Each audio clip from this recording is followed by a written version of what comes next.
il faut obéir à Dieu, mais il faut le faire aussi entièrement. Il ne faut pas le faire partiellement. Quand tu le fais partiellement, tu laisses des résidus qui peuvent devenir de problèmes par la suite et des problèmes qui n'ont pas besoin d'être.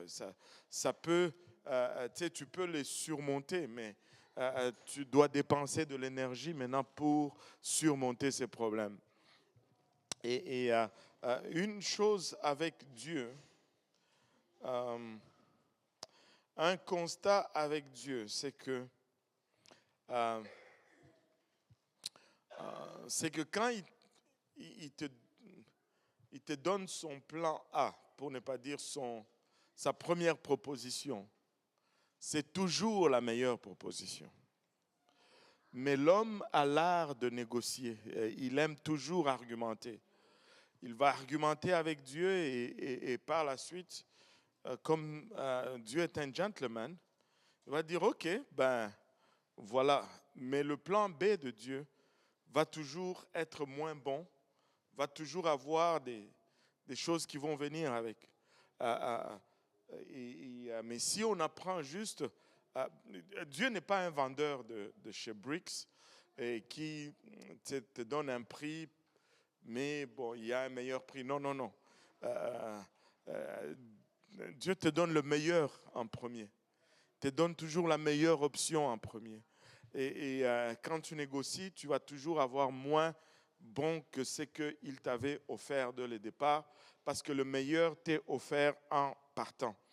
Donc, on a vu comment Lot a commencé à devenir un problème pour Abraham et finalement, ils ont dû se séparer suite à des querelles, ce qui devait se faire juste par choix ou par décision est venu à être accompli, mais par suite comme une situation conséquentielle des troubles qu'ils avaient suite à leurs bergers qui se querellaient l'un avec l'autre. Et Lot est allé s'installer dans Sodome et Gomorrhe. Nous avons vu comment il a abouti dans Sodome et Gomorrhe. Il a été attiré par Sodome et Gomorrhe parce que ça lui rappelait l'Égypte. Et Égypte où Abraham ne devait pas aller non plus. Et les gens de Sodome et Gomorrhe étaient méchants et des pécheurs. Et il a abouti là-bas. Et avant d'aller voir ce qu'est devenu sa vie, regardons un peu Genèse chapitre 18.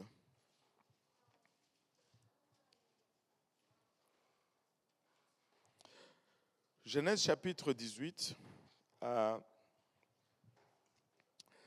nous donne un récit de la vie d'Abraham juste avant la destruction de Sodome et Gomorrhe. Au fait, ça va être notre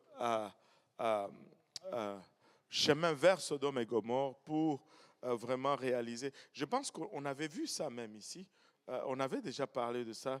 Genèse 18, Sodome et Gomorrhe, comment les anges sont arrivés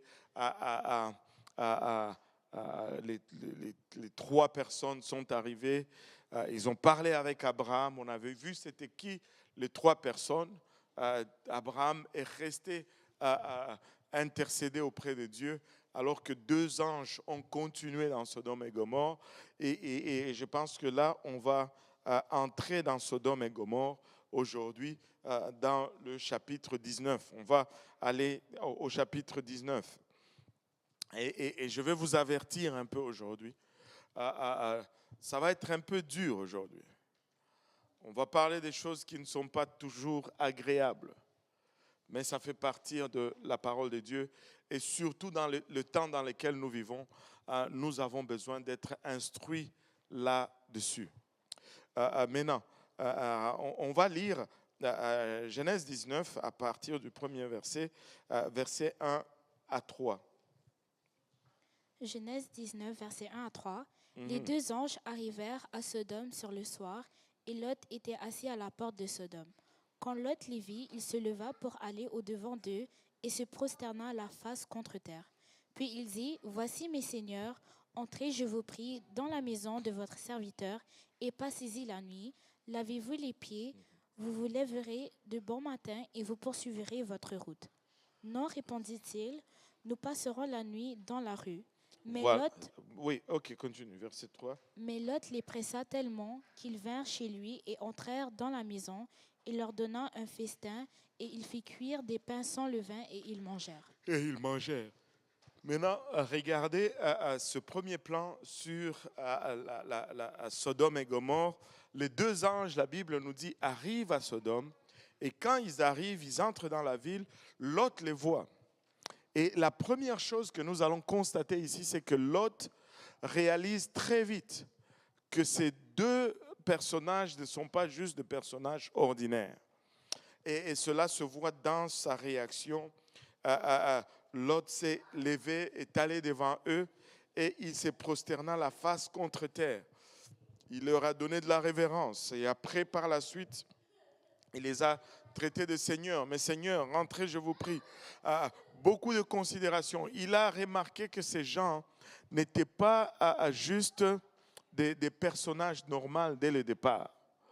Et j'ai toujours dit ceci.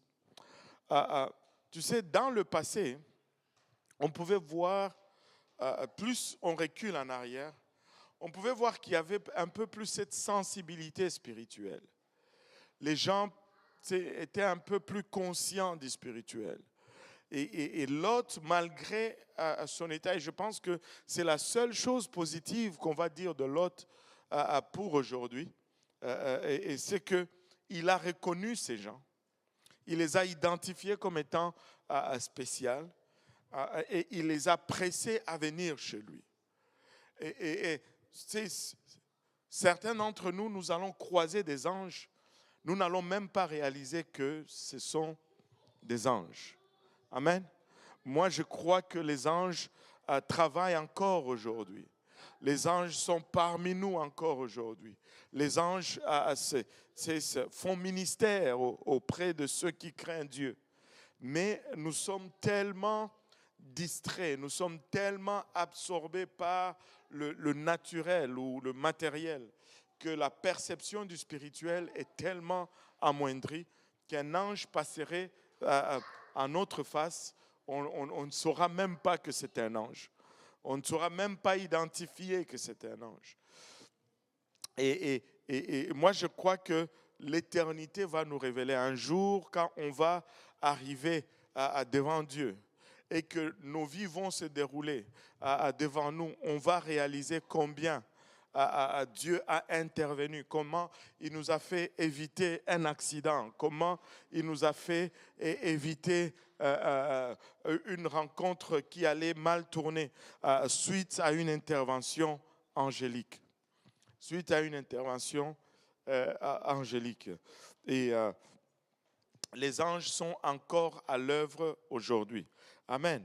Et je pourrais passer du temps à donner des témoignages d'intervention angélique. Et très souvent, c'est seulement après qu'on réalise que, c'était un ange, mais il est déjà parti. Amen. Et Lot les presse de venir chez lui. Et ils disent, non, nous allons rester dans la rue. Mais Lot insiste tellement. Et jusqu'à ce qu'ils sont venus chez lui, il a préparé un repas et ils ont mangé. Regardez le verset 4. Il n'était pas encore couché que les gens de la ville, les gens de Sodome, entourèrent la maison. Depuis les enfants jusqu'aux vieillards, toute la population était accourue. Ouais, continue. Ils appelèrent Lot et lui dirent, « Où sont les hommes qui sont entrés chez toi cette nuit? Fais-les sortir vers nous pour que nous les connaissions. » Waouh! Regardez, alors qu'ils étaient dans la maison, la population de Sodome, la Bible précise de plus petits jusqu'aux vieillards. Ils sont tous venus à la maison de Lot. Lot, où sont les gens qui sont venus chez toi? Fais-le sortir pour que nous puissions les connaître. Et premièrement, le mot connaître ici, ce n'est pas bonjour messieurs, je m'appelle Dieudonné Kaosi, comment vous vous appelez? Non, non, ce n'était pas ça là.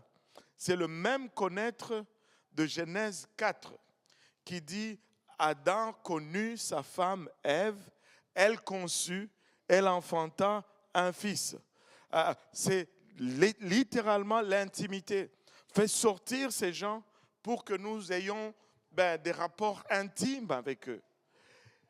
Et les vieillards et les enfants, tous les gens de Sodome et Gomorrhe sont venus à la porte de Lot pour demander à ce qu'on sorte ces étrangers et qu'ils puissent aller en intimité avec eux. On ne peut même plus appeler cela intimité parce qu'il n'y avait rien d'intime.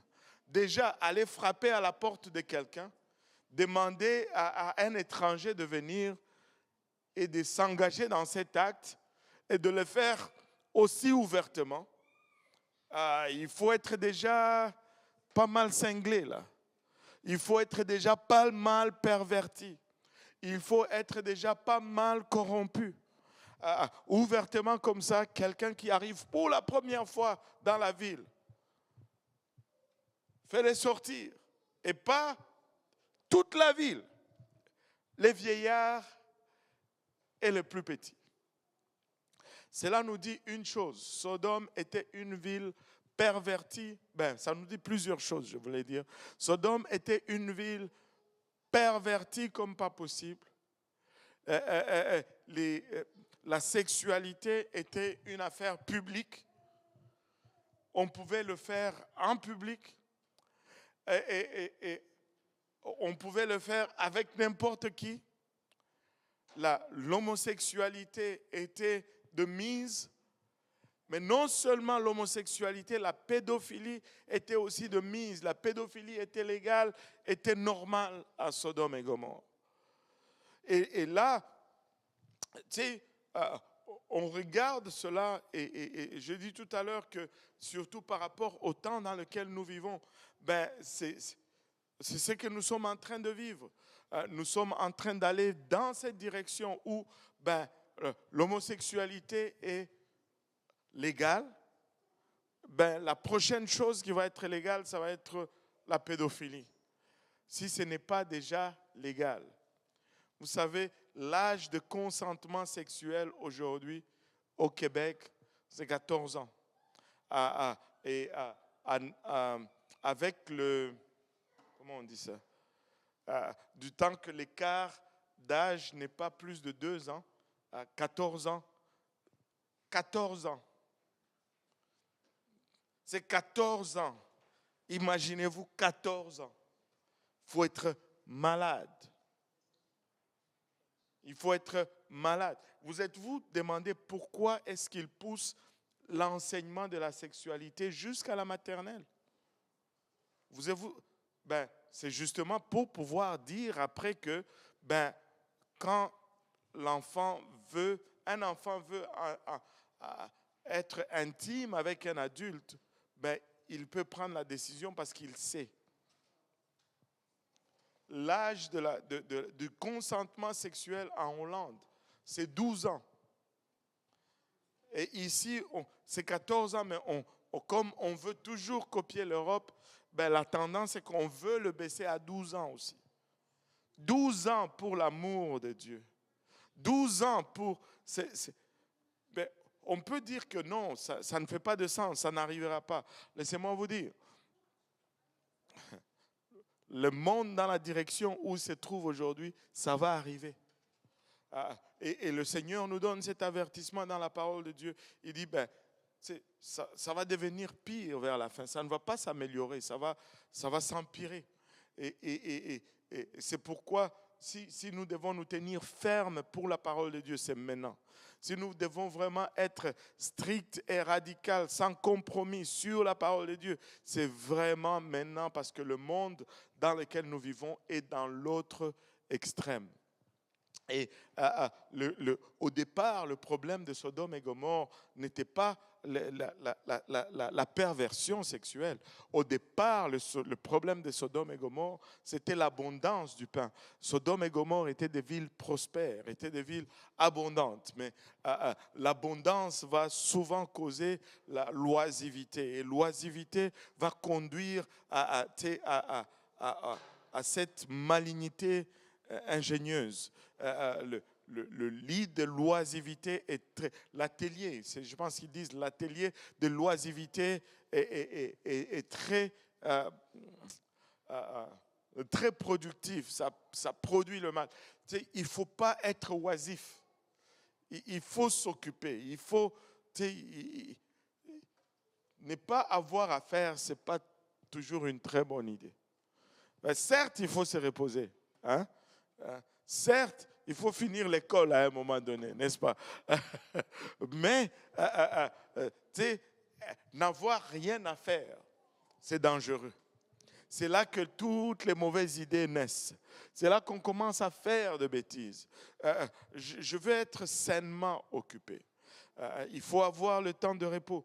Et vous savez, il faut avoir le temps de repos. À l'école, on appelait ça la récréation. Qui aimait la récréation ici? Ou qui aime la récré? Oh, alléluia. C'était le moment le préféré de l'école. Mais certaines personnes vont voir la récréation comme une perte de temps. Non, non, non. C'est important d'avoir la récréation. Et comme le mot le dit, on se refait, on se récrée littéralement. Il faut se récréer, mais il ne faut pas être oisif. Il ne faut pas être oisif. Dans la vie, ça prend toujours, c'est nécessaire qu'il y ait quand même des défis.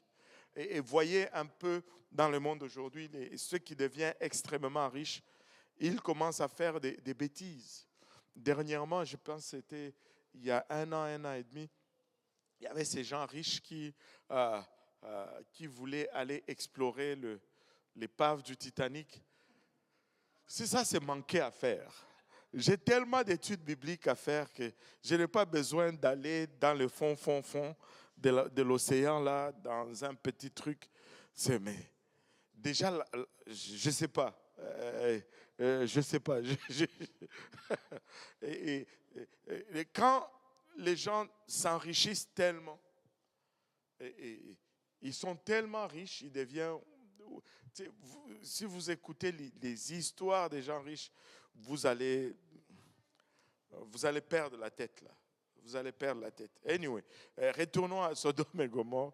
Et il n'était pas encore couché que les gens de la ville ont entouré la maison. Depuis les enfants jusqu'aux vieillards, toute la population était là. Lot, où sont ces deux personnes? Fais-les sortir afin que nous les connaissions. Maintenant, si vous doutiez un peu, et c'est légitime que vous doutez un peu, que le verbe connaître ici, c'était peut-être juste se présenter et s'introduire. Regardez la suite. Lot sortit, verset 6.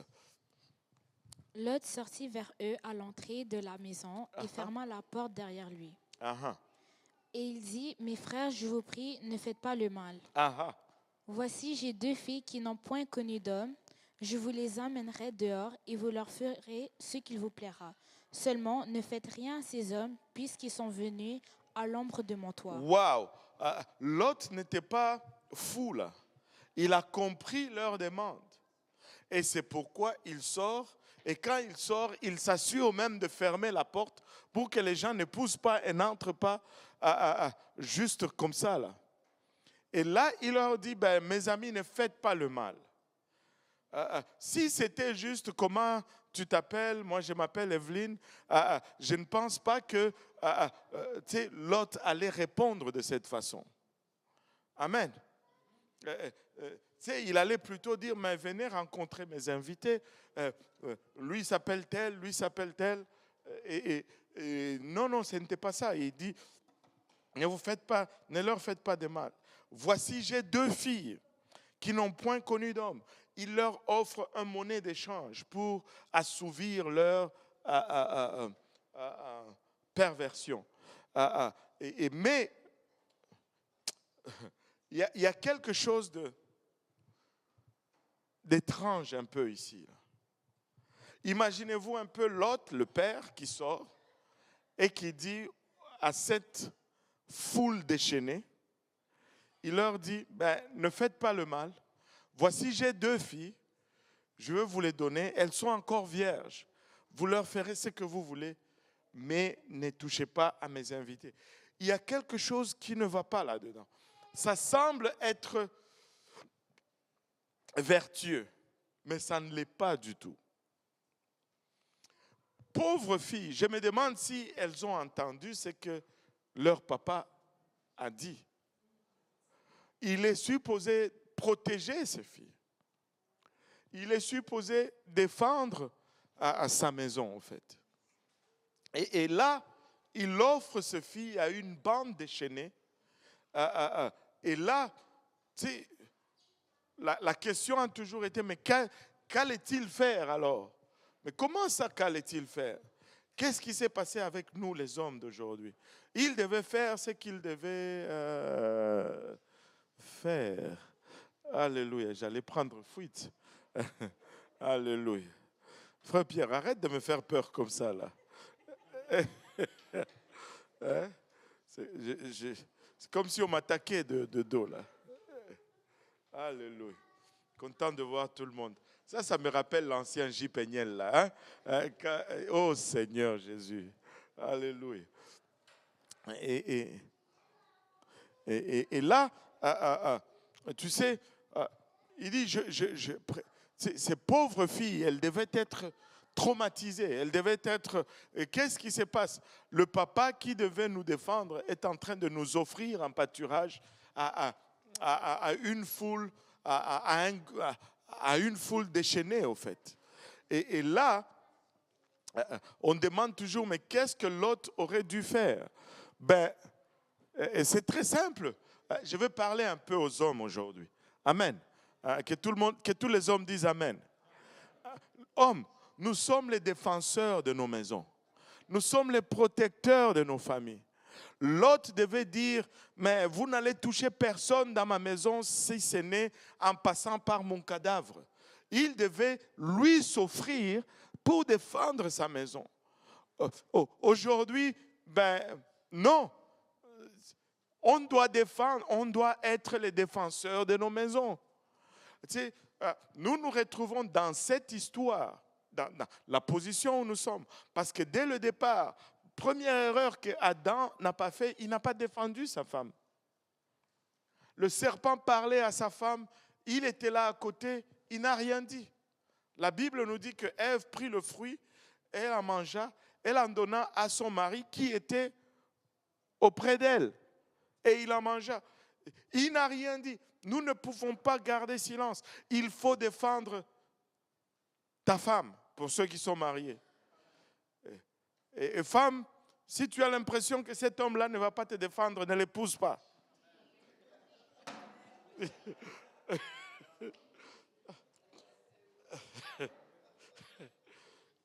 Il doit être capable de prendre une balle pour toi. C'est-à-dire, s'il y a quelqu'un qui pointe son arme, il doit sauter en avant pour prendre la balle. Lui, il est choqué. Mais attends. Mais c'est ça. Mais c'est ça. On a perdu tout cela. Mais c'est ça. Il faut. C'est ce que ça prend. C'est ce que ça prend. C'est comme l'histoire que mon frère me racontait. C'était un jeune homme qui était avec une fille qu'il voulait épouser. Ils étaient en train de se promener dans un parc. Il dit à la fille, je te défendrai contre tout danger. S'il y a un bandit qui vient, je te défendrai. Si on pointe une arme, je sauterai devant cette arme. Et là, il y a un lion qui surgit en arrière d'un buisson et le garçon prend la fuite. Et là, la femme lui dit, « Hey, mais tu viens de dire que... » Il dit, « Non, ça c'est un lion quand même. » C'est un lion quand même. On doit défendre nos maisons. On doit défendre nos maisons. On doit défendre nos familles. On doit défendre nos enfants. On doit défendre nos épouses. C'est notre première responsabilité, au fait. C'est notre première responsabilité. Ah là, Seigneur, aide-nous. La connaissez-vous, celle-là? C'est un autre qui se promenait avec son épouse. Il se promenait dans le parc au soir. Et puis là, il y a un monsieur qui sort du bois avec un long couteau, vraiment méchant. Et il dit, je suis le tueur en série qui a tué les 12 cadavres que vous avez vus dans les nouvelles. Oh, ils ont commencé à paniquer là. Il dit, je vais vous tuer tous, tous les deux. Mais il dit, mais je collectionne toujours les prénoms de mes victimes.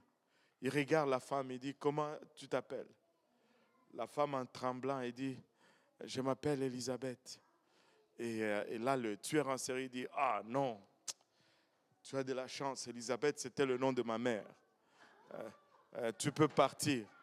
La femme est partie en courant, se tourne vers l'homme et dit, comment tu t'appelles? Il dit, je m'appelle Georges, mais mes amis m'appellent Elisabeth.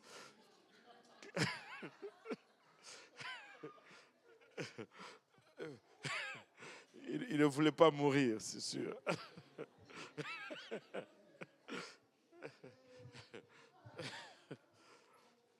Alléluia.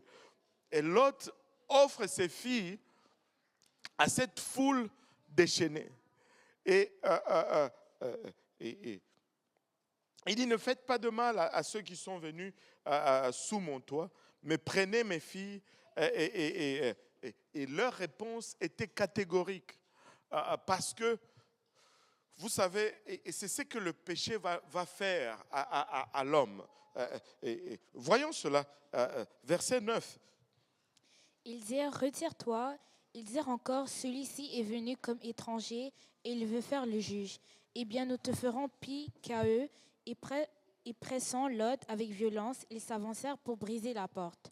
Les hommes étendirent la main, firent rentrer Lot vers eux dans la maison et fermèrent la porte. Et ils frappèrent d'aveuglement les gens qui étaient à l'entrée de la maison, depuis le plus petit jusqu'au plus grand, de sorte qu'ils se donnèrent une peine inutile pour trouver la porte. Regardez un peu. Et malgré qu'on leur offre 2 vierges, ils disent, toi tu es venu, tu es un étranger d'abord ici, et tu veux te dresser en juge, on va te faire pire qu'à ce qu'on voulait faire à ces 2 gens. Et ils étaient malades. Et ils étaient sortis pour faire des choses dégueulasses qu'on ne peut même pas citer sans avoir le cœur qui tourne, en fait. Il dit, on va te faire pire qu'à eux. Et au fait, une relation normale ne les intéressait pas, au fait. Et c'est ça qui est, au fait, le problème du péché. Le péché va toujours t'en demander un peu plus. Il va toujours te pousser un peu plus loin. Et là, ils disent, on va te faire pire qu'à eux. Et là, ils ont voulu brutaliser Lot. Les anges ont tiré Lot à l'intérieur. Ils ont fermé la porte.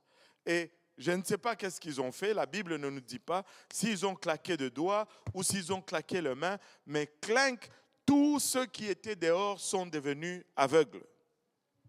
Maintenant, ce qui est intriguant ici, c'est de voir ces gens qui se précipitaient vers cette maison, mais qui sont subitement frappés d'aveuglement. Mais même le fait d'être rendu aveugle n'est pas assez dissuasif pour qu'ils se remettent en question. Je ne sais pas pour vous, je ne sais pas le niveau de votre bravoure, mais si je m'attaquais à quelqu'un pour lui faire du mal et que la personne claquait seulement de doigts et que je me retrouvais aveugle, je pense que mon attitude va changer. Je pense que je vais plutôt avoir de la crainte au lieu d'être encore motivé dans ma poursuite de cette confrontation. Je pense que je vais commencer à les supplier, s'il te plaît, défais cela. Mais malgré qu'ils soient rendus aveugles, ils ont continué à chercher la porte. Donc la peur de l'aveuglement n'était pas assez fort pour contrer cette convoitise ou cet désir pervers qui était en eux. Ils étaient tellement consumés par le péché que même être aveugle était un prix à payer pour cela. Là, vous allez me dire, mais pasteur, c'est parce que c'était une ville complètement corrompue, c'était des gens qui sont pervertis, ils n'avaient plus tout leur bon sens, regardez leur style de vie. Laissez-moi vous dire que ce n'est pas tellement une question de style de vie, mais c'est une question de la nature humaine. Parce que nous pouvons observer la même chose même aujourd'hui. Et j'ai fait changer la porte de ma maison la semaine passée. Il y a quelqu'un qui est venu chez moi le mardi et ils m'ont changé la porte. Et le monsieur, il travaille bien, mais il fumait. Et à un moment donné, il a laissé son paquet de cigarettes à côté, là.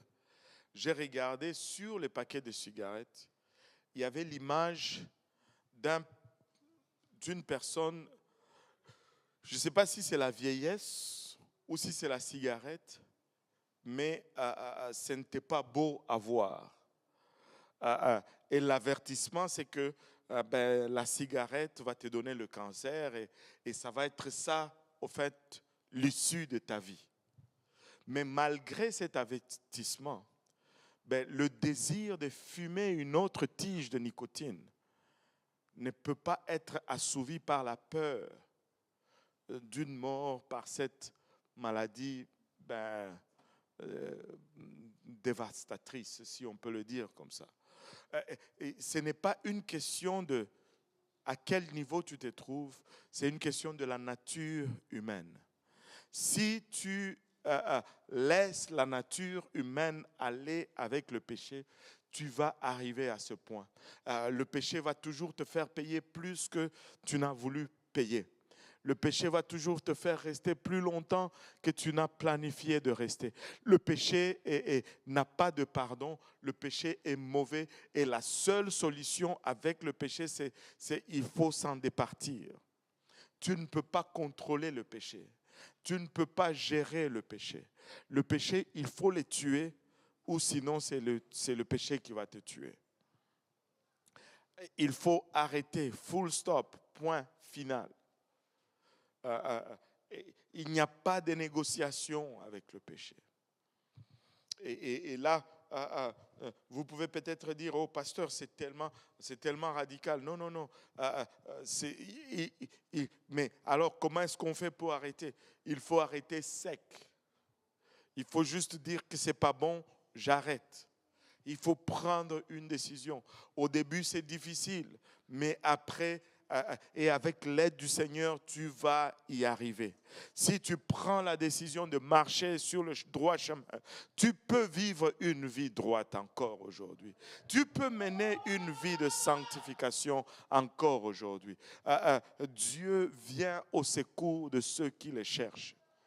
Dieu vient au secours de ceux qui le cherchent. Nous sommes nombreux ici. Nous n'avons pas toujours vécu cette vie. Amen. Mais avec l'aide de Dieu, nous pouvons y arriver. Nous pouvons y arriver. J'avais un ami avec qui je travaillais, je donne souvent cet exemple ces derniers temps. J'avais un ami avec qui je travaillais quand j'ai travaillé dans le travail séculier. J'étais chez CAE. Il s'appelait Danny Trottier. J'ai commencé à lui parler de la parole de Dieu. Et il commençait à devenir intéressant. Un jour, je lui disais, Danny, Dieu t'aime, mais il t'appelle à changer ta vie. Il t'appelle à vivre une vie propre. Et tu peux y arriver. Il dit, Dieu donné, je veux bien, mais je ne peux pas y arriver. Je dis, mais qu'est-ce qu'il y a? Il dit, Dieu donné, tu ne sais pas. j'ai commencé à fumer le, comment on a, le joint là. Il a dit, j'ai commencé à fumer ça, j'avais l'âge de 8 ans. Et aujourd'hui, là, il avait 30 quelques années. Il dit, j'ai fumé cela pendant... Et aujourd'hui, je ne peux pas arrêter. Je l'ai regardé droit dans les yeux. Je lui ai dit, Danny, de toi-même, tu ne peux pas arrêter. Mais si tu choisis Jésus-Christ et que tu prends la décision, tout est possible. Jésus peut changer ta vie. Tu peux arrêter. En 2011, j'étais parti au Congo après 20 ans d'absence de chez nous. Je suis parti et j'ai prêché dans un service. Il y avait un de mes oncles qui était ivre chaque jour. Là, en 2011, il avait 54 ans. Il était régulièrement ivre. Je vous dis, avant que je ne quitte le pays, je ne me rappelle pas, peut-être 2-3 jours, j'avais 20 ans, peut-être 2-3 jours, je l'ai vu sobre de tout le temps que je l'ai connu. Il était toujours ivre. Toujours ivre. Il buvait un alcool local qu'on appelait des fois jus de maïs, l'otoko. Et tu sais, c'est des alcools qui sont faits de façon artisanale par les mamans. Tu ne connais même pas le taux d'alcool du produit que tu consommes. Et tu ne peux pas dire, oh, j'ai pris un verre, parce qu'un verre aujourd'hui, c'est peut-être un taux d'alcool différent. Un petit verre demain, c'est un autre mélange. Et tu ne sais pas. Mais Papa Calixte, qu'on l'appelait, il était tout le temps ivre. Et vous savez, la blague qu'on faisait à la maison, c'est que quand une moustique le pique, elle ne peut plus voler droite. La moustique volait droit vers lui, le pique, et puis quand elle le pique, elle est comme... Parce que son sang... et c'était ça la blague à la maison. Mais après avoir prêché, on a prié pour lui. Dieu l'a touché. Dans le service, il a vomi. Et il s'est engagé à suivre Dieu. Il s'est baptisé. Dieu l'a rempli du Saint-Esprit. Et depuis ce jour-là, il n'a pas pris une seule goutte d'alcool. Une seule goutte d'alcool, c'est fini. Parce qu'avec Dieu, cela est possible. Et il dit littéralement...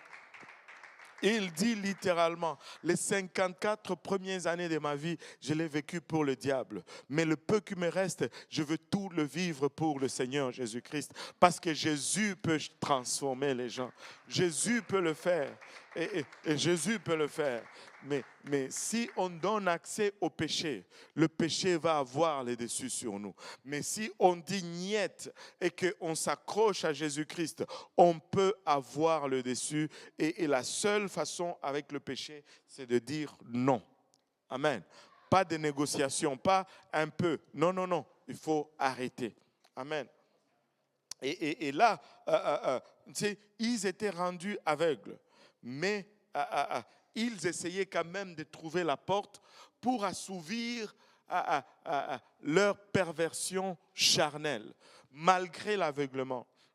Regardez par la suite, verset 12.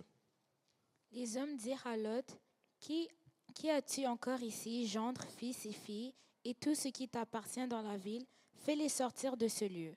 Car nous allons détruire ce lieu, parce que le cri contre ses habitants est grand devant l'Éternel. L'Éternel nous a envoyés pour le détruire. Lot sortit et parla à ses gendres qui avaient pris ses filles. Levez-vous, dit-il, sortez de ce lieu, car l'Éternel va détruire la ville. Mais aux yeux de ses gendres, il parut plaisanter. Aux yeux de ses gendres, il parut plaisanter. Maintenant, laissez-moi un peu introduire quelques aspects culturels ici. Et peut-être dans la culture occidentale, ça peut passer, mais dans la culture de Lot, qui était plutôt une culture traditionnelle, ce récit n'est pas normal. Et Lot sort, il faut déjà se mettre en contexte, c'est au milieu de la nuit. Il va vers la maison de ses gendres. Tous ceux qui ont vécu un peu dans une culture traditionnelle, ils vont vous le dire. Ton beau-père qui vient chez toi au milieu de la nuit, c'est parce que c'est sérieux. Il ne vient pas pour plaisanter au milieu de la nuit chez toi, là. Amen. Et là, le beau-père va chez eux au milieu de la nuit. Il dit, Dieu va détruire la ville. Mais aux yeux de ses gendres, il parut plaisanter. Ça, c'est une autre abomination. Le beau-père ne plaisante jamais. Enfin, est-ce qu'il y en a qui ont vécu chez nous, là, ou chez vous? et le rapport entre beau-père, c'est pas ça, là. Même le beau-père, même lorsqu'il se trompe, il a raison. Tu ne peux pas contredire le beau-père, mais attends. Est-ce que j'exagère ou c'est ça? C'est le beau-père. Mais aux yeux de ces gendres-là, il parut plaisanter. Ils ne l'ont pas pris au sérieux. Et là, permettez-moi de dire ceci. Moi, je crois qu'il y a quelque chose qui s'est passé. Quelque chose s'est passé pour qu'on se retrouve dans une situation où Lot va parler à ses gendres et ils disent « Ah, mais qu'est-ce que tu racontes là, beau-père ?» Et ils ne font rien. Quelque chose d'aussi sérieux, ils ne réagissent pas. Alors, je ne sais pas exactement qu'est-ce qui s'est passé, mais permettez-moi de suggérer quelque chose. Je ne suis pas en train de dire que c'est exactement ça qui s'est passé. Peut-être que ces gendres-là eux-mêmes étaient juste aussi des gens pervers. Peut-être. Mais quand même, nous ne pouvons pas ne pas considérer ceci.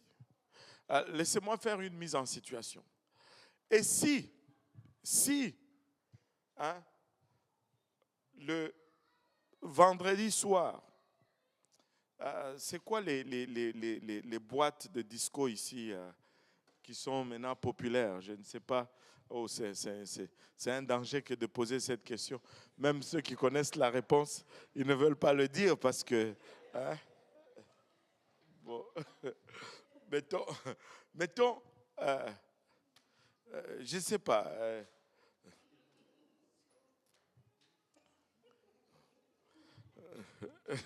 Personne ne veut se risquer. Hein? OK.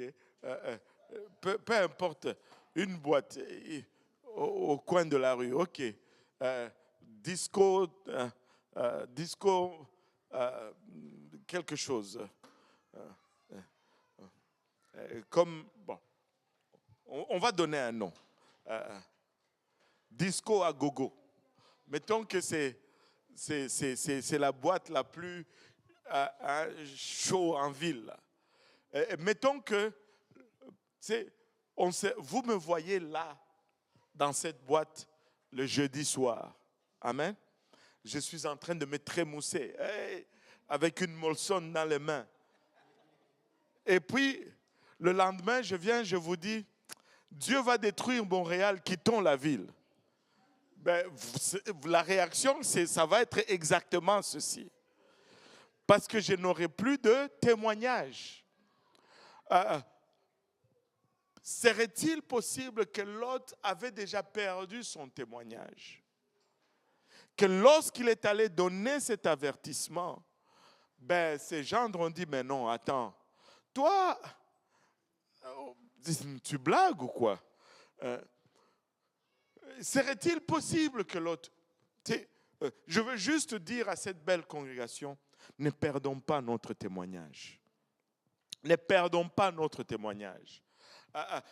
Marchons dans les voies de Dieu, que ce soit à l'église, que ce soit dehors. Tu sais, qu'on ne te voit pas en train de te battre là au métro Côte-Vertu, en train de te tirailler, et puis après, on te voit en train de courir ici dans l'église. Les gens vont quitter l'église. Tu insultes la personne à la porte du métro, et puis elle te retrouve ici dans l'église. Non, pas ici. S'il te plaît. On va te renier aussi. On va dire non, il vient juste aujourd'hui pour la première fois. Gardons notre témoignage. Amen.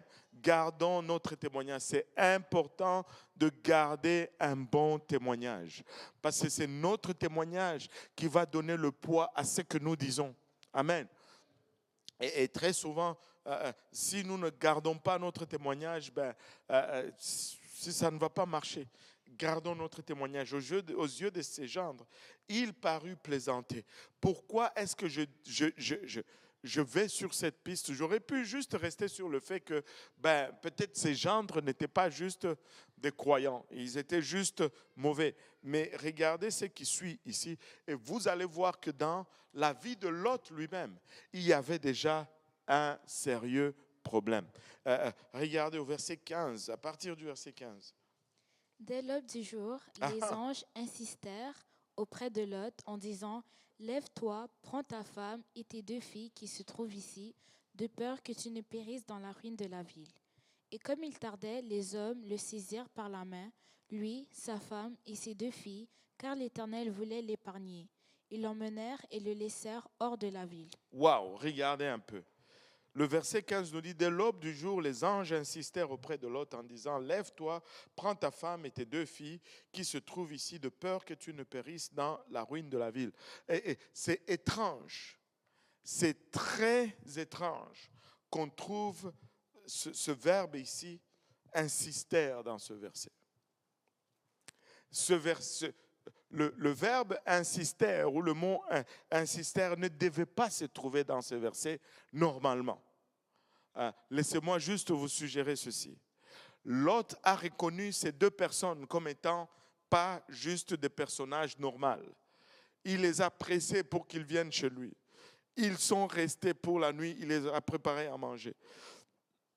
Il a cru dans leur message. Il a vu ces gens frapper d'aveuglement toute la ville. Il a vu, il est sorti pour aller dire à ses gendres, sortons d'ici. Mais quand on lui dit partons, il fallait insister. S'il fallait insister, c'est parce qu'il hésitait. C'est pourquoi je permets de considérer l'option que son témoignage n'était plus ce qu'il devait être. Son témoignage n'était plus le reflet du temps qu'il a passé avec Abraham, son oncle. Et là, la Bible nous dit, et comme il tardait, même après que les anges ont insisté, lui il traînait quand même le pied.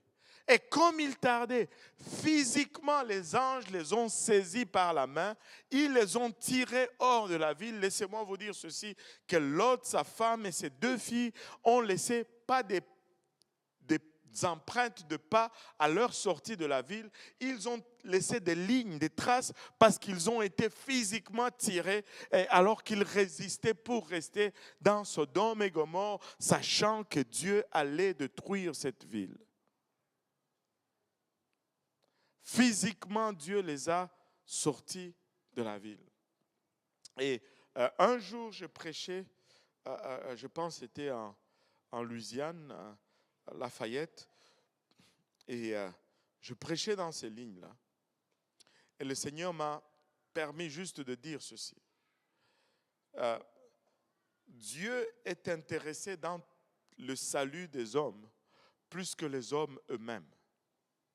Et des fois, quand quelqu'un prie tellement pour que tu sois sauvé, mais que tu ne veux pas le faire volontairement, ça peut devenir physique. Il y a de ces personnes, des fois, que Dieu doit rendre malades pour qu'ils soient sauvés. Mais tu n'as pas besoin d'en arriver là. Tu n'as pas besoin que ça soit physique. Tu sais, obéis à l'évangile. Dieu sollicite. Il va t'appeler juste gentiment. Mais s'il y a des gens qui continuent à prier pour toi, Dieu va continuer à répondre à leurs prières. Mais Dieu ne peut pas te forcer à venir à lui. Mais ça peut devenir physique jusqu'à ce que tu prennes ta décision. Littéralement, ils ont été tirés hors de la ville. Et regardez le verset 17. Après les avoir fait sortir, l'un d'eux dit « Sauve-toi pour ta vie, Ne regarde pas derrière toi et ne t'arrête pas dans toute la plaine. Sauve-toi vers la montagne, de peur que tu ne périsses. Wow, regardez un peu ici. Les anges lui disent, sauvez-vous, ne t'arrête pas, ne regarde pas derrière toi, et ne t'arrête pas dans toute la plaine. Les anges leur disent, sauve-toi vers la montagne, de peur que tu ne périsses. Les anges ont déterminé l'endroit de sécurité. Allô? C'est la montagne. C'est les anges qui déterminent jusqu'où la destruction va aller et jusqu'où vous allez être sains et saufs. Amen. Et ils ont dit, va dans la montagne. Et rappelez-vous encore, le plan A de Dieu, c'est toujours le meilleur. Pour Dieu, l'endroit de sécurité, c'était la montagne.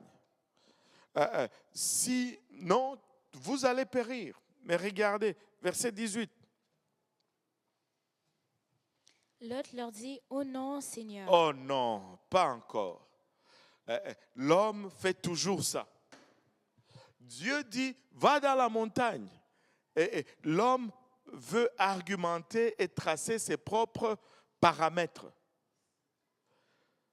Dieu dit, c'est la montagne. L'autre dit, oh non Seigneur. Et écoutez un peu ce qu'il va dire par la suite.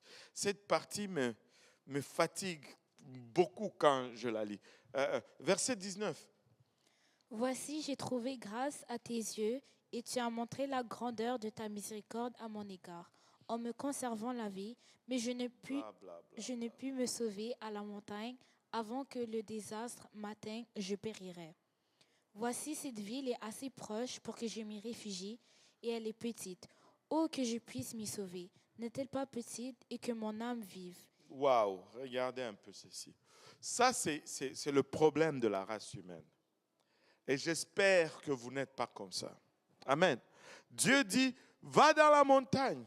Il dit, oh non Seigneur. Déjà, Dieu te dit quelque chose, toi tu dis non. Il faut avoir de l'audace. Allô? Il dit, oh non Seigneur. Et même Victoria l'a lu un peu avec un ton neutre. Moi, je ne pense pas que c'était ça le ton de Lot.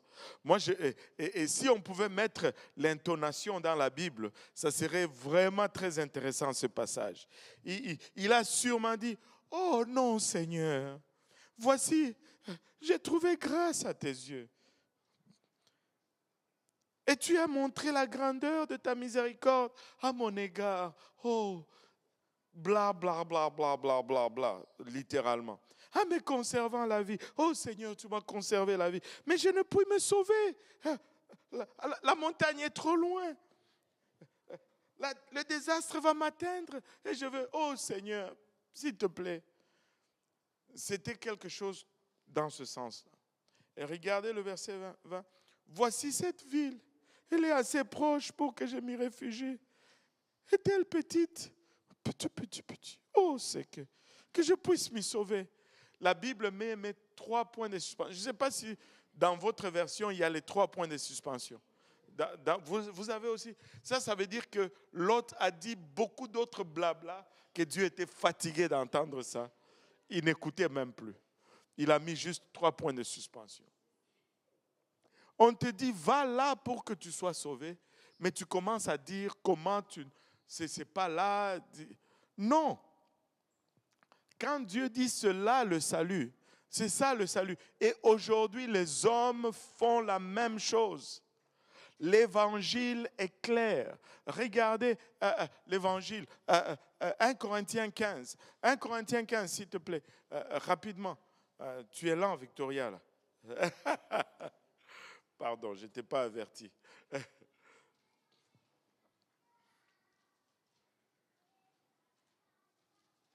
1 Corinthiens 15, à partir du verset 1.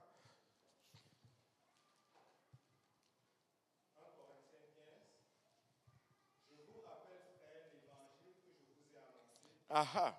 Que vous avez reçu, aha, dans lequel vous avez persévéré, continue, et par lequel vous êtes sauvés. Nous sommes sauvés par le moyen de l'évangile. Continue.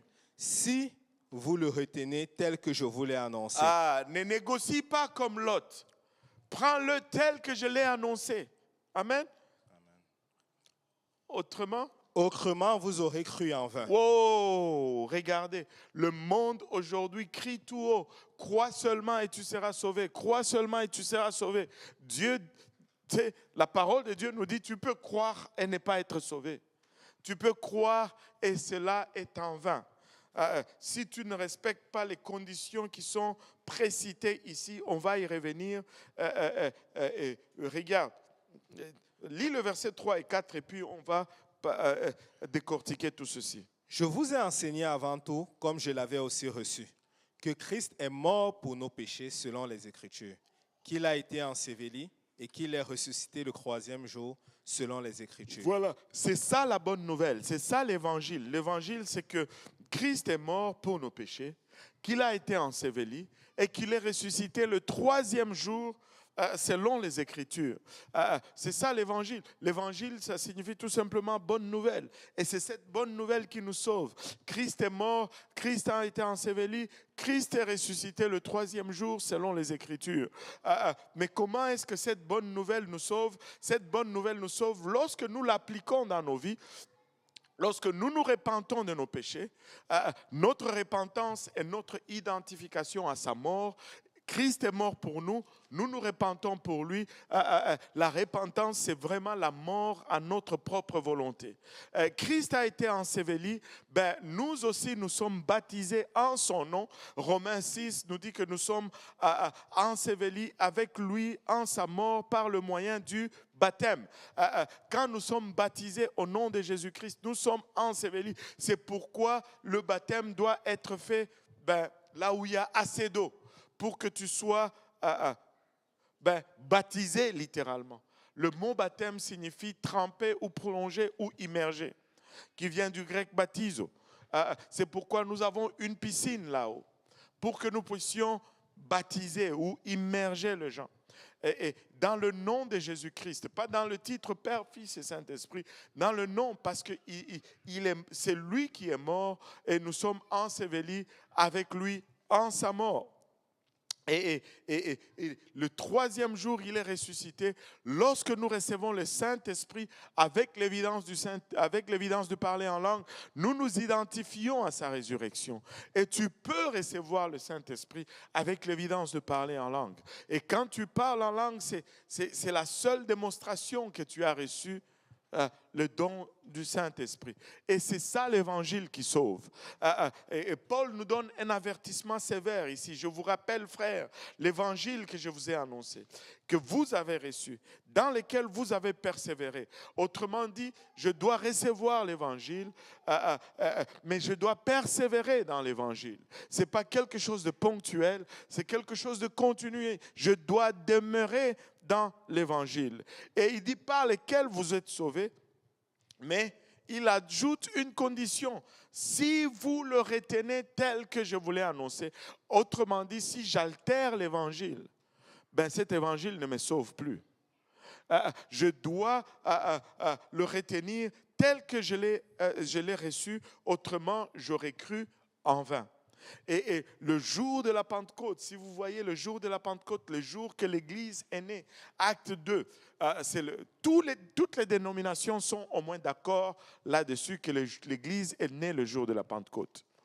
Et c'est dans le deuxième chapitre du livre des Actes.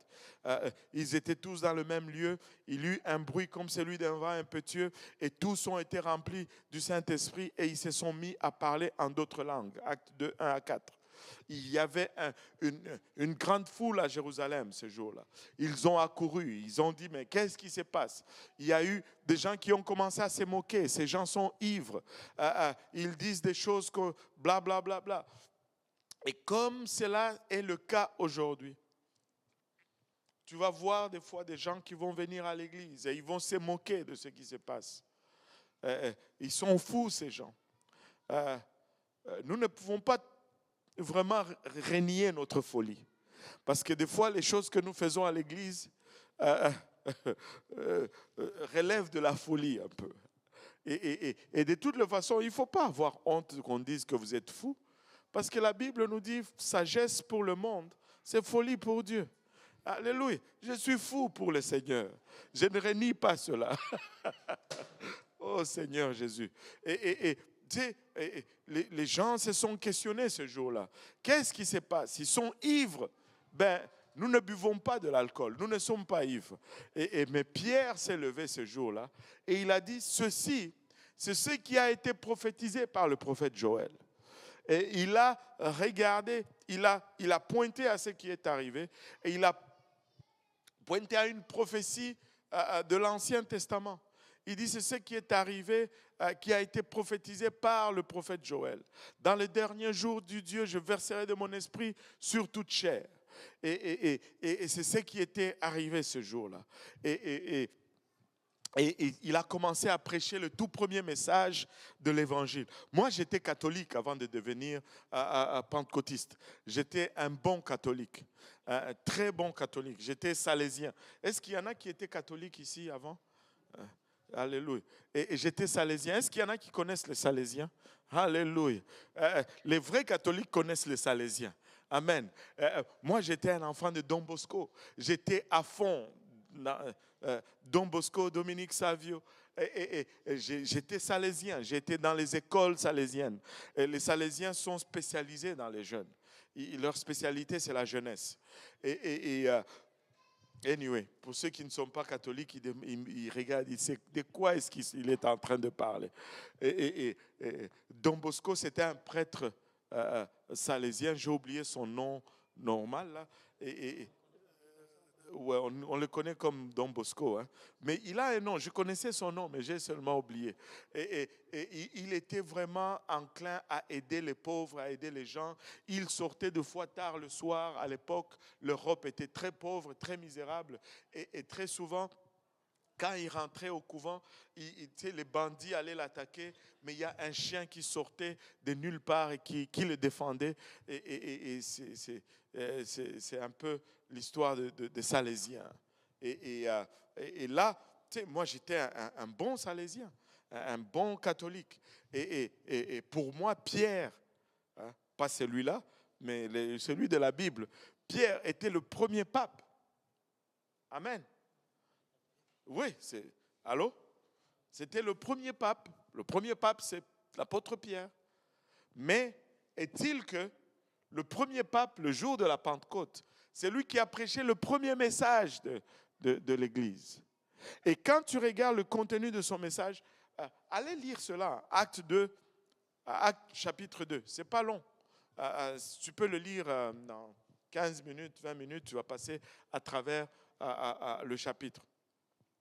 Et quand il a répondu à cette foule qui disait que ces gens sont ivres, il a dit ces gens ne sont pas ivres. Mais c'est ce qui a été prophétisé. Et quand tu regardes le contexte de son message, il a commencé à parler de Jésus. Jésus qui est venu, qui a fait rien que le bien, mais vous n'avez pas cru, vous l'avez condamné injustement. Il a été livré entre les mains de païens, il a été crucifié et le troisième jour, il est ressuscité. Et le patriarche David a prophétisé à son sujet lorsqu'il a dit que son corps ne verra pas corruption parce que David est mort et sa tombe est encore là et son corps a été décomposé. Mais il parlait de Jésus. Et Pierre a prêché ce message. Il a prêché la mort, il a prêché l'ensevelissement, il a prêché la résurrection de Jésus-Christ. En d'autres termes, il a prêché l'évangile, selon 1 Corinthiens 15.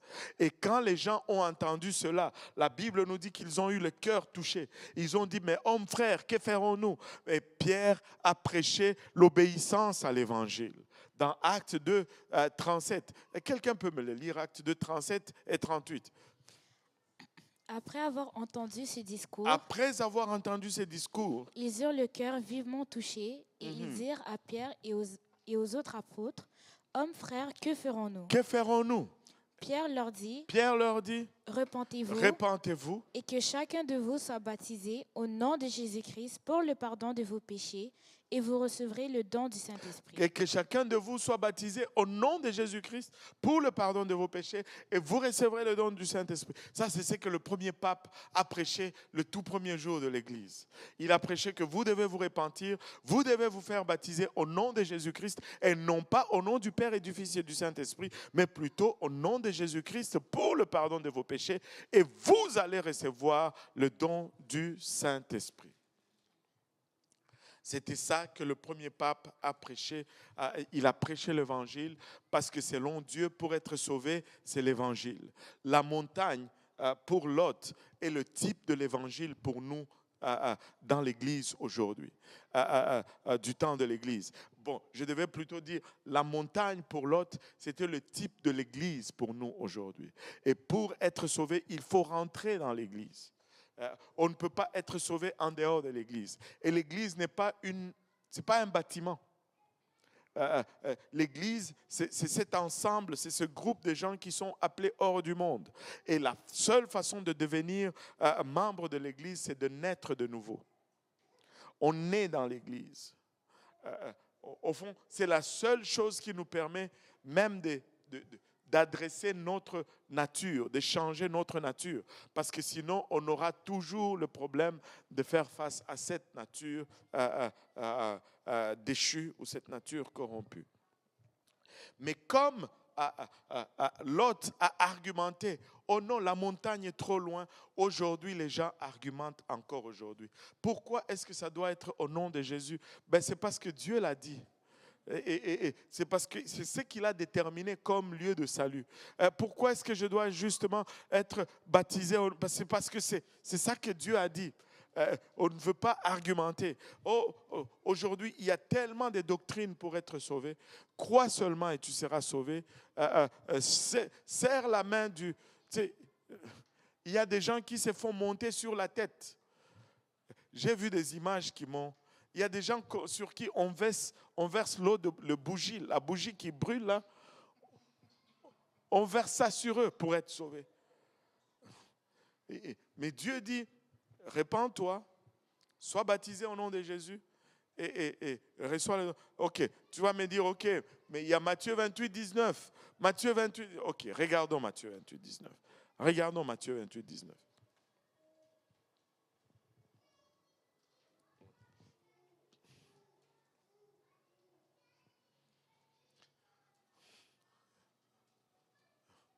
Regardons Matthieu 28, 19. Vas-y. Matthieu 28, verset 19. Uh-huh. Allez, faites de toutes les nations des disciples, les baptisant au nom du Père, du Fils et du Saint-Esprit. Maintenant, le premier pape, il a dit au nom de Jésus. Mais là, Jésus lui-même, il dit au nom du Père et du Fils et du Saint-Esprit. Qu'est-ce qu'on fait? Est-ce qu'on fait ce que le premier pape a dit ou on fait ce que Jésus a dit? En tenant compte du fait que le pape est infaillible, si vous étiez de bons catholiques, vous allez savoir, amen, l'infaillibilité papale. Je vous dis, j'étais catholique. Anyway, allons juste droit j'ai lu un verset là, ça m'a été donné. Je vais demander juste à quelqu'un d'autre de lire ça. Et Hébreux 2, Hébreux chapitre 2. Toi, tu gardes là, on va lire Hébreux chapitre 2, versets 3 et 4. Avant qu'on commence à décortiquer ça un peu. Pardonnez-moi, j'ai encore un peu de temps. Hein. On va décortiquer. Hébreux 2, 3 et 4. Quelqu'un, s'il vous plaît.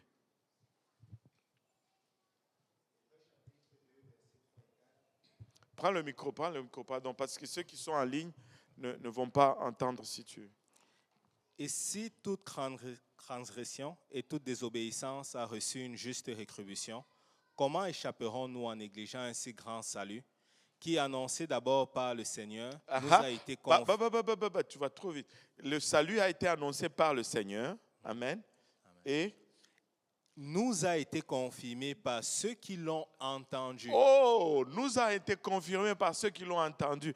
Donc, ce que le Seigneur avait annoncé, Matthieu 28, 19, a été confirmé par ceux qui l'ont entendu, qui l'a entendu, Pierre, et puis Dieu appuyant leur témoignage Dieu appuyant leur témoignage par des signes, des prodiges et divers miracles et par les dons du Saint-Esprit distribués selon sa volonté. Wow, en d'autres termes, si ce que Pierre a dit n'était pas conforme à ce que Jésus avait dit, Dieu n'allait pas appuyer cela par tout ce qu'il a fait. Amen. Oui. 2, Hébreux chapitre 2, versets 3 et 4. Donc, Hébreux chapitre 2 nous confirme que ce que Pierre a dit, Dieu l'a approuvé avec des signes et des prodiges et en déversant le Saint-Esprit. En d'autres termes, si ce n'était pas ça, Dieu n'allait pas faire ce qu'il a fait. Amen. Est-ce que je fais du sens jusque-là? Maintenant, retournons à Matthieu 28 maintenant. Relis-nous encore Matthieu 28. Allez, faites de toutes les nations des disciples, les baptisant au nom du Père. Stop. Les baptisant au nom. Singulier ou pluriel? Singulier. Regarde un peu bien dans ta Bible là. Singulier ou pluriel? C'est singulier? Au nom singulier. Ok. Est-ce qu'il y a quelqu'un qui a une autre Bible dans une autre langue, en créole ou en anglais? Peut-être qu'en français, on s'est trompé. On a mis au singulier. Bon, je vais vous épargner le temps. J'ai déjà regardé en français, en anglais, en créole, en swahili, en italien. Ce sont les langues que je parle. Le mot au nom, c'est au singulier. Maintenant, si il dit au nom singulier, j'ai toujours posé cette question. C'est une question piège. Et certains d'entre vous connaissez déjà la réponse.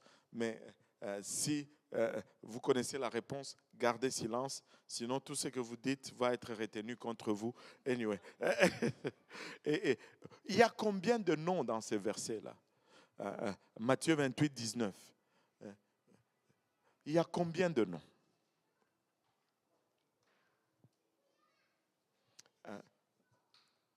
Il y a combien de noms dans Matthieu 28, 19? Allez, faites de toutes les nations les disciples, les baptisant au nom du Père et du Fils et du Saint-Esprit. Il y a combien de noms dans ce verset? Un seul nom. Et qui dit mieux? 2 noms? 3 noms? Quand même. La bonne réponse est qu'il y a 0 nom dans ce verset-là. Le nom n'est pas dans ce verset. Amen. Et il dit plutôt, allez faites dans le nom du Père, mais il ne nous dit pas c'est quoi le nom du Père. Il dit dans le nom du Fils. Il ne nous dit pas c'est quoi dans le nom du Fils. Il nous dit le nom du Saint-Esprit. Il ne nous dit pas dans le nom. La seule information que nous avons de ce verset, c'est que le Père, le Fils et le Saint-Esprit ont un nom en commun. C'est pourquoi le nom est au singulier, parce qu'il y a un nom pour le 3, mais ce nom ne se trouve pas dans ce verset-là. Amen. Est-ce que ça fait du sens, ce que j'ai dit jusqu'à présent? Maintenant, regardez Ésaïe 9.5. On va conclure bientôt. Oh non, on doit retourner à l'autre. Ésaïe 9.5. Oh, je me suis égaré un peu. Oh Seigneur Jésus. Ésaïe 9.5. Ésaïe 9.5. Regardez rapidement Ésaïe 9.5. Ésaïe 9.5. Ésaïe 9.5. Car un enfant nous est né. Car un enfant nous est né. Dans certaines versions, c'est le verset 6, mais en anglais, c'est le verset 6, mais en français, c'est le verset 5. Car un enfant nous est né. C'est qui cet enfant? Continue. Un fils nous est donné. Un fils nous est donné. C'est qui ce fils? Jésus. Oh, donc le nom du fils, c'est... Donnez-moi un peu de réponse là. Le nom du Fils, c'est? Jésus. Donc, si normalement, Si nous étions conséquents avec Matthieu 28, 19, après avoir trouvé le nom du Fils, on aurait pu juste dire que comme ils partagent le même nom, on va juste utiliser Jésus. Amen. Mais regardez, car un enfant nous est né, un fils nous est donné, et la domination reposera sur son épaule. Et on l'appellera admirable. Qui est admirable? Jésus. Conseiller. Qui est conseiller? Dieu puissant. Dieu puissant. Qui est Dieu puissant? Jésus. C'est le même Fils qui nous est né, qui est Dieu puissant, qui est Jésus, et Père éternel. Pardon. Qui est le Père éternel? Le Fils qui nous est né, c'est lui-même qui est le Père. Au fait, Père, Fils et Saint-Esprit, ce sont des titres. Ce ne sont pas de noms. Moi, je suis Père 4 fois. Mais si on me demandait mon nom, je ne veux pas dire Père. Allô? Je peux lui demander, quel est ton nom? Simplice. Il a hésité un peu. Il devait se rappeler de son nom. Il ne me dit pas Père. Et pourtant, il a 2 filles. C'est quoi le nom du Père? Et c'est quoi le nom du Fils? C'est quoi le nom du Saint-Esprit? Et tu vas maintenant baptiser dans ce nom-là. Et si je te donnais de l'argent aujourd'hui, je te dis, va dans mon Congo natal et achète-moi une maison au nom de mon Père. Achète la maison pour mon Père, au nom de mon Père. Avant de partir, tu vas t'assurer de connaître le nom de mon Père pour que tu puisses faire cette transaction en son nom. Et quand Jésus dit au nom du Père et du Fils et du Saint-Esprit, Pierre, pour obéir à cela, il est allé chercher le nom et c'est pourquoi il dit au nom de Jésus, parce que le Père, c'est Jésus, le Fils, c'est Jésus, le Saint-Esprit, c'est Jésus. Et tu peux me dire, mais non, dans Ésaïe 9,5, il y a le Père, il y a le Fils, mais il n'y a pas le Saint-Esprit. Comment est-ce que tu peux confirmer? Oh, que si, qu'il y a le Saint-Esprit. Le conseiller, le terme conseiller, c'est le même mot racine qui est traduit en grec par paraclet, mais là, il est en hébreu. Et qu'on utilise comme consolateur. Jésus est le Père dans la création, Jésus est le Fils dans la rédemption, Jésus est le Saint-Esprit dans l'accompagnement ou la consolation alors que nous marchons dans cette marche en nouveauté de vie.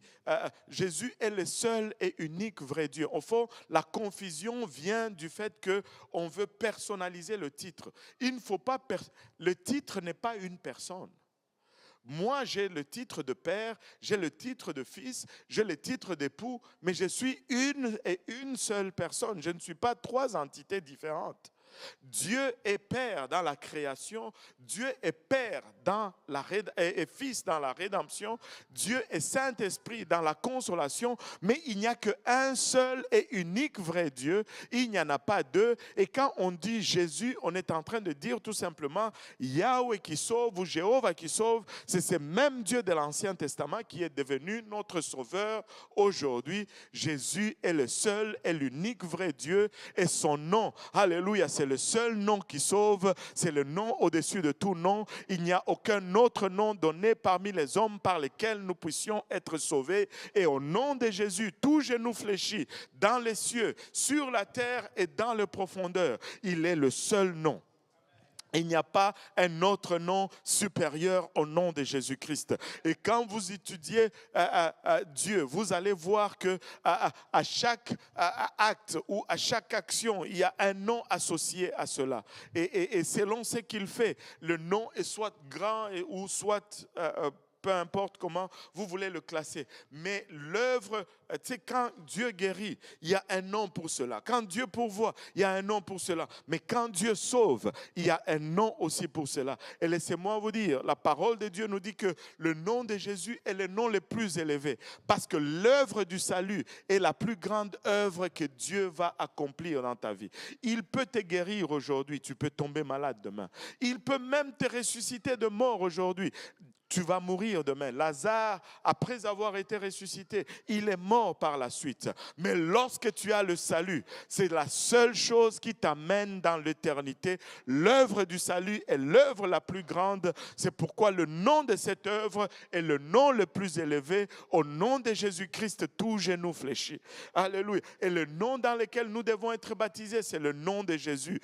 Pierre n'a pas juste répété le commandement, Pierre a exécuté, il a obéi au commandement. C'est pourquoi nulle part dans votre Bible, vous pouvez regarder tout le livre des Actes, il n'y a pas une seule personne dans la Bible qui est baptisée au nom du Père et du Fils et du Saint-Esprit. Tout le monde dans la Bible est baptisé au nom de Jésus. Acte 2, au nom de Jésus. Acte 8 au nom de Jésus. Acte 10 au nom de Jésus. Acte 16 au nom de Jésus. Acte 22 au nom de Jésus. Tout le monde est baptisé au nom de Jésus dans votre Bible. Pas une seule personne, parce que eux, ils l'ont compris qu'ils devaient utiliser le nom et non réciter les titres. Alléluia. Et vous savez, regardez, lisez un peu Acte 10, 43. Acte 10, 42, 43.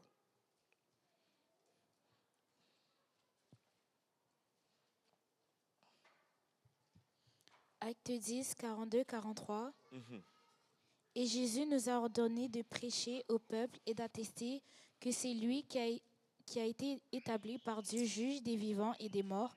Tous les prophètes rendent de lui le témoignage. Tous les prophètes rendent de lui le témoignage. Que quiconque croit en lui quiconque croit en lui reçoit par son reçoit nom, comment? Par son nom le pardon de péché. Le pardon des péchés, on le reçoit par le nom de Jésus-Christ. Et si le nom n'est pas cité, ben, le pardon n'est pas obtenu. Amen. C'est pourquoi tu dois être baptisé au nom de Jésus-Christ et non au nom du Père et du Fils et du Saint-Esprit. Mais revenons à Lot un peu rapidement. Et Lot, on lui a dit, la montagne, lui, il dit, la petite ville à côté. Oh Seigneur, elle est tout petite, que je m'y réfugie. Et les gens vont faire cela. Regardez, il faut rechercher à plaire à Dieu. Il faut rechercher à obéir à la parole et non à se conformer au temps ou au siècle présent. L'autre, il dit, cette ville, elle est petite, que je m'y réfugie, de peur que je ne périsse, bla, bla, bla. Et vous savez, comme je l'ai souligné peut-être un peu au début, Dieu est un gentleman. Dieu ne va pas te forcer à faire quelque chose que tu ne veux pas faire.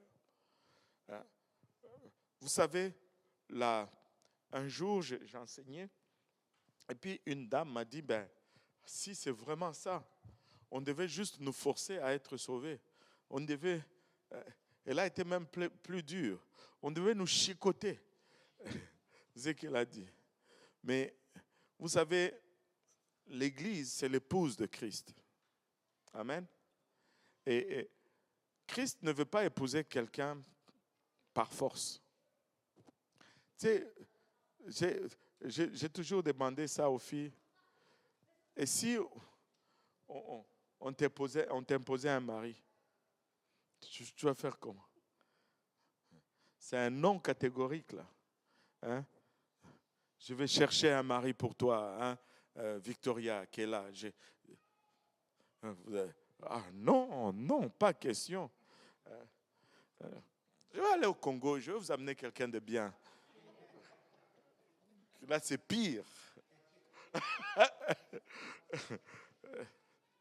Alléluia. Mais Dieu veut quelqu'un qui le choisit. Amen.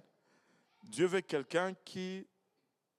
Dieu t'aime, il veut que tu l'aimes en retour. Le mariage, c'est le type, c'est l'image par excellence de notre relation avec Dieu, en fait. Tu ne veux pas être avec un homme qui ne t'aime pas ou qui est là juste par intérêt. Et tout comme homme, tu ne veux pas être avec une femme qui ne t'aime pas ou qui t'épouse juste par intérêt. Tu sais, il y a... Aïe, aïe, aïe, je risque de glisser là. Je vais revenir. Hein? Il y a des gens qui n'épousent pas quelqu'un, mais qui épousent le Canada. Tu vois, si tu retournais aujourd'hui chez nous, hein, n'importe quelle fille, si tu es un gars, ou n'importe quel gars, si tu es une fille, va te dire oui. Parce que c'est sa porte de sortie. Vous ne me croyez pas? Les gars vont être, c'est pas du tout son genre. Mais je dois aller au Canada, oui. C'est un mariage par intérêt.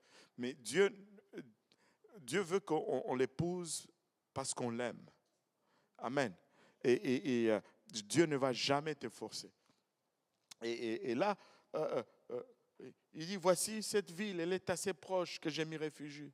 Et Dieu, il y a un verset là, oh Seigneur Jésus, il y a un verset qui dit, demandez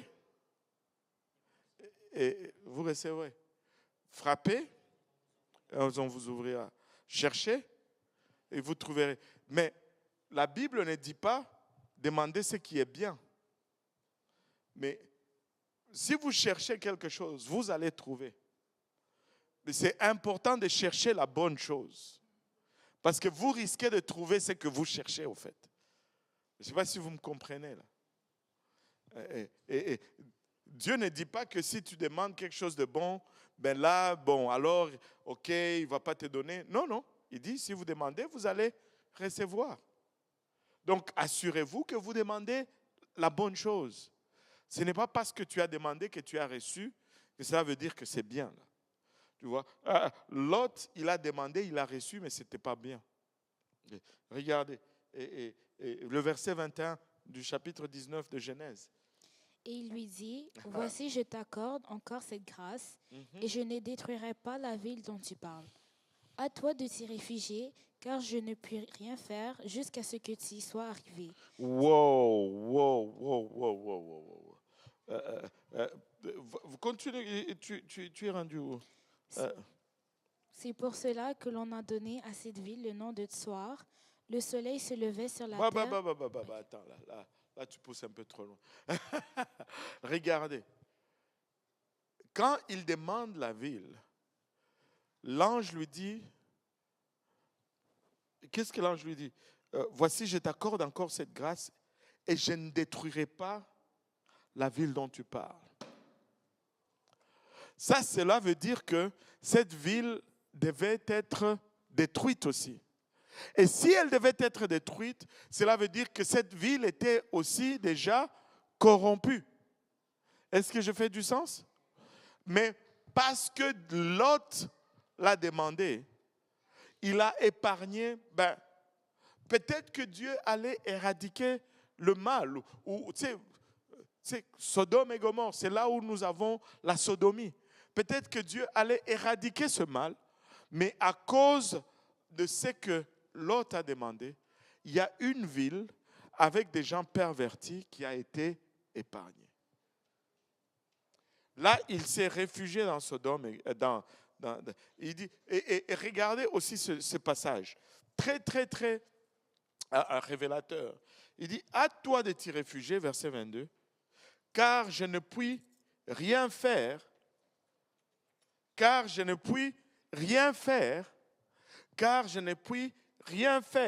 jusqu'à ce que tu y sois arrivé. En d'autres termes, quand Dieu dit quand l'ange dit plutôt à Lot, va dans la montagne, l'ange ne pouvait rien faire jusqu'à ce que Lot ne soit arrivé dans la montagne. Parce que le début de la destruction était déterminé par la sûreté de Lot. Quand il arrivait en lieu de sûreté, c'est là que Dieu commençait à frapper. Et Dieu a toujours fonctionné comme ça. Regardez, il y a eu un autre cas où Dieu a détruit avec l'eau. Avec l'eau, je veux dire, avec de l'eau. Voilà. Et c'était jusqu'à ce que l'arche soit finie, jusqu'à ce que Noé et ses biens et sa famille soient rentrés dans les lieux sûrs, avant que Dieu n'a pas commencé à faire pleuvoir, alors que l'arche n'était pas arrivée, n'était pas finie de construire. Dieu ne fait pas des choses comme ça. Et c'est pourquoi, alléluia, laissez-moi vous dire, au son de la trompette, au signal de l'archange, à un clin d'œil, les morts en Christ ressusciteront premièrement et nous les vivants, nous allons être tous enlevés à la rencontre du Seigneur avant que Dieu ne commence à déverser sa colère sur cette terre. Jésus revient bientôt pour son Église. Soyons prêts à partir. Mais la colère ne va pas être déversée avant que nous ne quittions ces lieux. Et Lot devait d'abord arriver dans le lieu sûr avant que Dieu ne commence à détruire. En d'autres termes, si si Sodome et Gomorrhe étaient ici, Tsoar au milieu et les montagnes de l'autre côté, regardez un peu ce qui se passe ici. Ils sont à Sodome. Dieu dit, va dans la montagne. Et c'est là la sécurité. Et l'autre dit, oh, cette petite ville qui est là. Parce que là-bas, c'est trop loin. Et si je vais jusque-là, tu vas détruire et je vais mourir parce que le désastre va m'atteindre. Je ne serai pas arrivé en sécurité. Et Dieu dit, ok, vas-y là-bas. Et là, il va là-bas. Et quand il arrive à Tsoar, Tsoar est maintenant épargné. Et il arrive à Tsoar, le verset 23. Le soleil se levait sur la terre lorsque Lot entra dans Tsoar. Alléluia. Lot entre dans Tsoar, le soleil se levait, et par la suite. Alors l'Éternel fit pleuvoir du ciel sur Sodome et sur Gomorrhe du soufre et du feu, de par l'Éternel. Il détruisit ces villes, toute la plaine et tous les habitants des villes et les plantes de la terre. La femme de Lot regarda en arrière et elle devint une statue de sel. Wow. Et c'est là où, à cette place, ce n'est pas écrit vraiment dans l'ordre chronologique des événements. Et ça a tendance à nous induire en erreur. Voici le prix de négocier avec Dieu. Ça nous coûte lorsque nous argumentons avec Dieu pour rester dans une zone de confort. Il dit, va dans les montagnes, ok? Mais Lot dit, je vais m'arrêter ici parce que c'est trop loin. C'est trop ce que tu demandes, Dieu. Ça va m'atteindre, je vais mourir. Dieu lui dit, ok, tu arrêtes ici. Il était lui, sa femme, ses 2 filles. Ils arrivent à Tsoar au matin et la Bible nous précise que c'est lorsqu'ils arrivent que la calamité commence. Ça commence à frapper. Moi, dans mon imagination un peu, il y avait des explosions, il y avait le feu, il y avait du bruit. Mais quand ça a commencé à frapper, la Bible nous dit tout de suite que la femme de Lot a regardé en arrière. Mais moi, je suis convaincu que ce n'était pas dans Tsoar qu'elle a regardé en arrière. Parce que pour que tu regardes en arrière, il y a cet sous-entendu que tu es en marche. Amen. Mais lorsqu'ils étaient à Tsoar, ils étaient déjà arrivés. Maintenant, continue un peu la lecture. On va voir pourquoi je dis que ce n'est pas dans l'ordre chronologique. Abraham se leva de bon matin pour aller au lieu où il s'était tenu en présence de l'Éternel. Il porta ses regards du côté de Sodome et de Gomorrhe et sur tout le territoire de la plaine. Et voici, il vit s'élever de la terre une fumée comme la fumée d'une fournaise. Lorsque Dieu détruisit les villes de la plaine, il se souvint d'Abraham et il fit échapper Lot du milieu du désastre par lequel il bouleversa les villes où Lot avait établi sa demeure. C'est tout? Lot quitta Tsoar pour la hauteur et se fixa sur la montagne. Finalement, quand ça a commencé à cogner à Sodome et Gomorrhe, Lot a eu peur. Ils étaient trop proches. Il n'est plus resté dans Tsoar. Il a quitté Tsoar pour aller à la place où Dieu lui avait dit depuis le début, va vers la montagne. Mais là, il n'a plus le luxe de voyager sans que la destruction soit en marche. Moi, je suis convaincu parce que sa femme est arrivée à Tsoar. Mais ils ont quitté Tsoar pour aller maintenant vers la montagne. Mais c'est en marchant vers la montagne que sa femme a regardé en arrière et elle est devenue une statue de sel. Si il était parti direct à la montagne, il allait arriver en sécurité avant que Dieu ne commence la destruction. Il n'allait pas y avoir cette pression, cette tentation de regarder en arrière. Il aurait pu juste rentrer dans une grotte et se tenir à la porte de la grotte et empêcher tout le monde de sortir pour aller essayer de voir qu'est-ce qui se passe là-bas. Des fois, nous allons être nonchalants à appliquer la parole de Dieu. Mais notre nonchalance peut ne pas être fatale pour nous. Mais qu'en est-il de ceux qui nous entourent? Lot a perdu sa femme parce qu'il n'a pas voulu suivre juste la parole de Dieu. Tu sais, des fois, tu triches un peu. Oui, tu peux t'en sortir. Mais qu'en est-il de tes enfants? Qu'en est-il de tes parents? Est-ce que... Parce que notre manque de dédicace va faire que ceux qui nous observent risquent de manquer le bateau. Entrons dans ceci avec tout. Donnons-nous à Dieu totalement. Parce que juste notre style de vie est un témoignage pour ceux qui nous regardent. Et la nonchalance de Lot lui a coûté cher. La nonchalance de Lot lui a coûté cher. Il est allé, il s'est retrouvé là sans sa femme, avec ses 2 filles, et l'histoire n'est pas devenue belle du tout par la suite. Et on va la conclure rapidement. Tu peux nous lire le restant de versets. Lot quitta Tsoar pour la hauteur et se fixa sur la montagne avec ses 2 filles, car il craignait de rester à Tsoar. Il habita dans une caverne, lui et ses 2 filles. L'aîné dit à la plus jeune, « Notre père est vieux, et il n'y a point d'homme dans la contrée pour venir vers nous, selon l'usage de tous les pays. Viens, faisons boire du vin à notre père, et couchons avec lui, afin que nous conservions la race de notre père. » Elles firent donc boire du vin à leur père cette nuit-là, et l'aînée alla coucher avec son père. Il ne s'aperçut ni quand elle se coucha, ni quand elle se leva. Le lendemain, l'aînée dit à la plus jeune, « Voici, j'ai couché la nuit dernière avec mon père. Faisons-lui boire du vin encore cette nuit et va coucher avec lui, afin que nous conservions la race de notre père. » Elle fit boire du vin à leur père encore cette nuit-là, et la cadette alla coucher avec lui. Il ne s'aperçut ni quand elle se coucha, ni quand elle se leva. Les 2 filles de Lot devinrent enceintes de leur père. L'aînée enfanta un fils qu'elle appela du nom de Moab.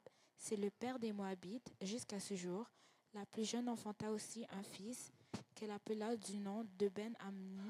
C'est le père des Ammonites jusqu'à ce jour. Wow. Et Lot s'est retrouvé sans sa femme, avec ses 2 filles, à commettre l'inceste et à donner naissance à 2 autres peuples, les Ammonites et les Moabites, qui sont devenus des ennemis d'Israël tout au long. Israël a dû combattre les Moabites, Israël a dû combattre les Ammonites tout le long. Tout le long. Maintenant, une dernière chose avant de conclure aujourd'hui. Avez-vous remarqué ceci? Je vais juste revenir sur le nom. Tous ceux qui sont sortis de Sodome et Gomorrhe avaient le même nom de famille. C'était Lot, sa femme, et même là c'est une leçon. Ceux qui disent une fois sauvé, sauvé pour toujours, ce n'est pas vrai. La femme de Lot est sortie, mais elle a été détruite en cours de route. Il ne faut pas juste sortir de Sodome. Il faut aller jusqu'à la montagne. Il ne faut pas juste sortir de l'Égypte. Il ne faut pas mourir au désert. Il faut aller jusqu'à Canaan. Il ne faut pas juste commencer une conversion. Il faut persévérer jusqu'à l'enlèvement. Ça ne sert à rien de mourir dans le désert. Et ils étaient ils avaient tous le même nom de famille. Lot, le papa, sa femme, qui avaient le même nom de famille par mariage. Ils n'habitaient pas au Québec. et les deux filles de Lot qui n'étaient pas mariées. Avez-vous remarqué que les autres filles qui étaient déjà mariées et dont le nom de famille avait changé, ils sont restés, ils ont péri. Allô? Et vous allez remarquer aussi que si vous reculez lors de la destruction avec l'eau, ceux qui sont entrés dans l'arche avaient tous le même nom de famille. Il y avait Noé, papa Noé, maman Noé, sa femme, même nom de famille. Les 3 garçons Noé, nom de famille. Et les 3 femmes de ses fils, même nom de famille par mariage. Il n'y avait pas 2 noms de famille dans l'arche. Il n'y avait pas 2 noms de famille de ceux qui sont sortis de Sodome et Gomorrhe. Il n'y aura pas 2 noms de famille dans ceux qui vont être dans l'enlèvement. Il y aura un seul nom de famille. Et le nom de famille, c'est Jésus-Christ. Et c'est pourquoi on appelle le processus la nouvelle naissance. Parce que non seulement tu es né de nouveau, mais à la naissance, on te donne un nom de famille. Il faut que tu revêtes le nom de Jésus dans les eaux du baptême pour faire partir de cette famille de Jésus-Christ, parce que c'est la seule famille qui va être là le jour de l'enlèvement. Alléluia. Est-ce qu'il y a des questions? J'ai fini. Pour aujourd'hui, j'ai fini. Est-ce qu'il y a des questions? La sœur Marie-Rose a revêtu le nom de Jésus hier. C'est ça, non? Alléluia. Et dans les eaux du baptême, et c'est phénoménal. C'est la plus importante des décisions. C'est ce qui te met un peu sur la marche vers l'éternité. Toutes les autres choses sont temporaires. Mais seul le salut va au-delà de la tombe. Alléluia. Est-ce qu'il y a des questions? Non, pas de questions? Mais donc si je fais un examen ici, tout le monde va avoir 100%. Non, je blague. S'il n'y a pas de questions, le doyen va prier. Il y a un peu de nourriture qui nous est préparée à l'arrière. On va laisser d'abord nos invités se servir et puis aussi nous aussi on va se servir. Et juste prenez le temps de manger quelque chose avec nous. Ça nous honore. Bon, levons-nous, n'est-ce pas, dans la présence du Seigneur et prions ensemble. Éternel Dieu de gloire, nous te bénissons, nous te rendons grâce, nous te disons merci encore, Papa, de ta parole. Merci encore, Seigneur, de ce que tu nous as enseigné aujourd'hui, Seigneur. Nous prions maintenant, Seigneur, que cela soit scellé dans nos cœurs, Seigneur. Jésus porte le fruit d'une repentance digne, Seigneur. Éternel Dieu de gloire, bénis et sanctifie la nourriture, bénis les mains qui l'ont fait, Seigneur. Toute la fraternité que nous allons avoir tantôt, Seigneur, soit dans nos conversations, Seigneur. Éternel Dieu de gloire, Papa, pendant que nous allons prendre le retour, Seigneur, éternel Dieu de gloire, raccompagne chacun de nous, Seigneur, et que toute la gloire, Papa, te revienne. Que le peuple de Dieu dise au nom de Jésus.